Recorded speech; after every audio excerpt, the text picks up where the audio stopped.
Hi, and welcome back to I'm a Happy Enchilada. If it's your first time with us, thanks for tuning us in. I'm Don Culver, and I'll be your host. And today we have a great topic. It's facing your fears. Yeah, we did a general kind of episode on fear quite some time ago, and I thought it was time to drill down on a specific area of fear, and thus the topic, facing your fears. Well, it's something we must all face, and I would imagine we begin to form our own style of facing our fears or not at a rather young age, don't you think?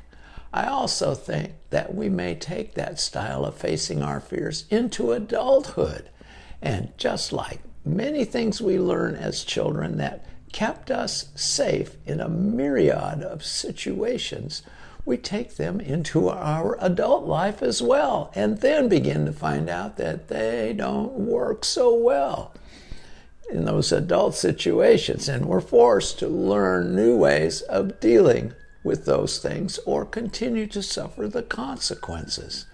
If we're really hard-headed like me, it may be a therapist telling us that we need to learn adult ways to deal with certain situations, right?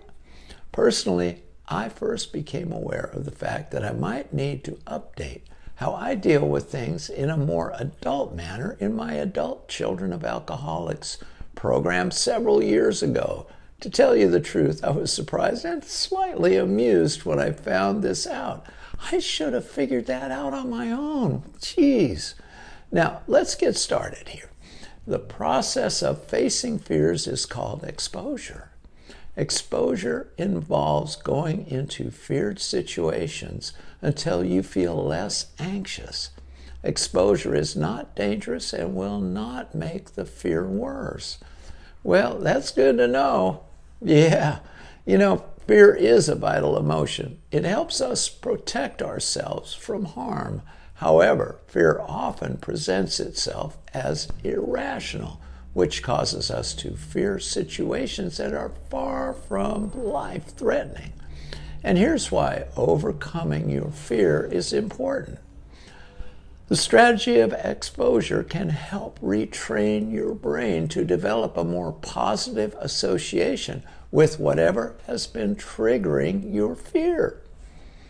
Confronting your fears head on can also increase your self-confidence and show you that you're capable of doing what might once have seemed impossible. Bottom line is, the only way to deal with fear is to face it head on. Avoiding our fears only prevents us from moving forward.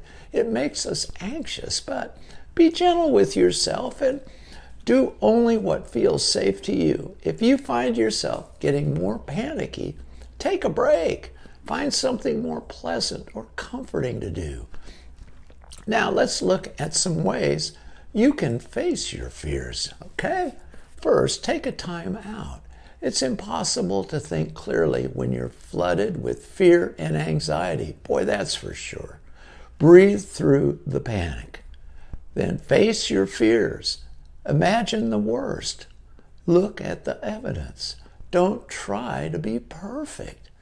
Visualize a happy place and talk about it. That's super important. Those are excellent ways to learn to face your fears, I think. And here's a step-by-step way to face your fears that I really love. Check this out. First, make a list of situations, places, or objects that you fear. Then build a fear ladder. Once you have made a list, arrange things from the least scary to the most scary.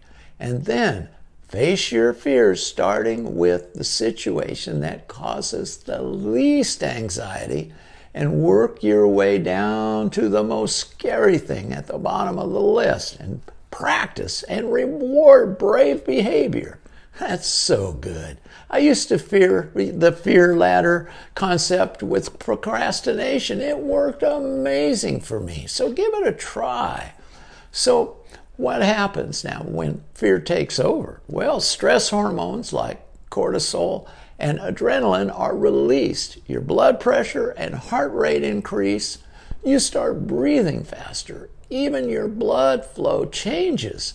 Blood actually flows away from your heart and into your limbs, making it easier for you to start throwing punches or run for your life. Ha!